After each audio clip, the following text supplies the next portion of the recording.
Welcome back, 3D students. In this video, we're going to create a scene in Unreal and bring our neon signs into it, make them glow, and set up a scene around it. So let's get started. When you start up Unreal, you see this little menu here, and it allows you to create projects and work on recent projects. Right now, the default is recent projects. You can see here the scenes that I've been working on. If you click Games, you'll see some game templates. If you click Film, you'll see some film templates and so forth and so on. We're going to use a game template. So I want you to select blank and then name your project. And then you need to put your project in your Digital Design Animation 2 folder. Make sure you put it there. And you're going to want to check Starter Content and then click Create. And it may take a few minutes. When it opens up, you're going to see this default open world level here, and we're going to create our own level. So come down to the content drawer, click the Add button, and select Level, and then name this level something. Now in order to open this level, we need to save it first. See the little asterisk? Remember I told you about that before? Right click on it and select Save. And now we can open this level up. And you won't see anything in there because there is absolutely nothing in there at all. So to set up our world, we need some lights. So let's go up to the top here, and here are our toolbars here. Right here is the Add button. So click that, and there's some things you can add. The first thing we need to add is a directional light. So click that, and it'll place it right in the middle of your scene. And then we need to add another light. We need to add a skylight. And we still don't see anything yet.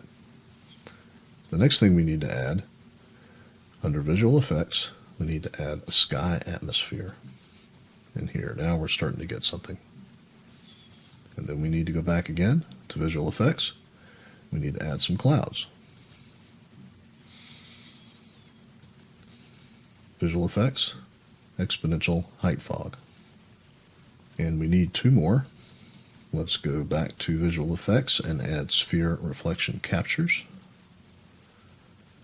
And let's go back to Visual Effects and add a post-process volume. Now after you add the post-process volume, it will be selected. Here's your scene outliner. Make sure it's selected, and when you select it, its details or its settings or its parameters will be displayed over here. Let's scroll all the way down and find Infinite Extents and check that box. And that means that this post-process volume will now affect the whole world. And then let's go back to our content drawer, right click on our level, and save it. And before we leave, I want to create a ground for our scene to sit on. So to do that, let's take a shape, and let's just get a cube, drag it out into the center of the scene, and then make sure it's selected, and in its parameters at the top, we're going to scale it. So let's scale it maybe 10 in the X and 10 in the Y, and we'll leave the Z at 1.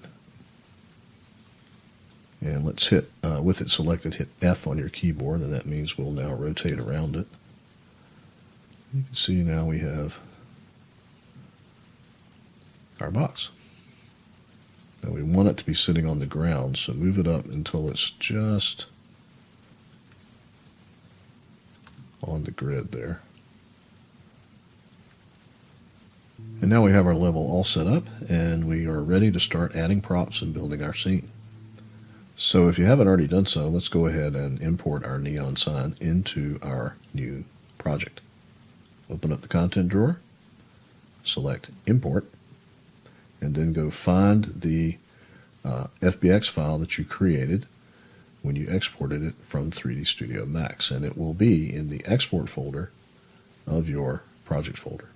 Select it and click OK. And remember, it's very important that you open up this advanced rollout here and check Combine Meshes, and then click Import All. And then you can close these two windows that pop up, open up your content drawer, and there is your neon sign. So let's save our project. Go to File, Save All. And when we come back in the next video, we'll begin to build the scene. And I'll see you then.